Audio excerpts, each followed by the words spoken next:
tough's the tough. That's what that is. A now familiar scene in a rapidly escalating crisis. While America was distracted by an election, an epidemic surged. In Michigan, people queued for up to 4 hours to get tested. The state's embarking on a 3-week lockdown. No schools, colleges, or in-dining restaurants can open. There's resignation, but resistance too. I'm just glad I'm not trying to make a living. Trump would have been a lot fairer, but you know, that's the way it goes.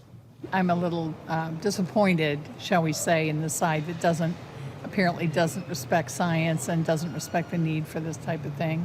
Why do you think some people are so against it? One word, Trump. Deaths from COVID-19 in Michigan alone are up 150% on what they were just 2 weeks ago. There's a real sense here things are spiralling, and leaders aren't shying away from stringent action, no matter how divisive or unpopular. This is now a pandemic politicized. The financial toll already hangs heavy here. There'll be no national lockdown according to Trump. Restrictions being wielded by largely Democrat local lawmakers. Screaming in the air, freedom! Freedom! It's enraging to some. This wasn't a large group outside the state capitol, but their presence speaks to palpable tension and distrust. You've been told no by the people, you've been told no by the Supreme Court, and you're continuing to do this, and people aren't going to stand for it. And, you know, just like I said, right now, we're the rational people. And if you keep pushing out, you're going to get irrational people, and we don't want that.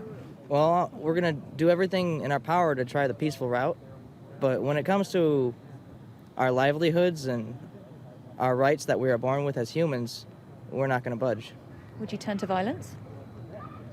If my life was threatened and my rights are threatened. But the protection of lives means threat to livelihoods. Under the new restrictions, bars like Stephanie's will be forced to close.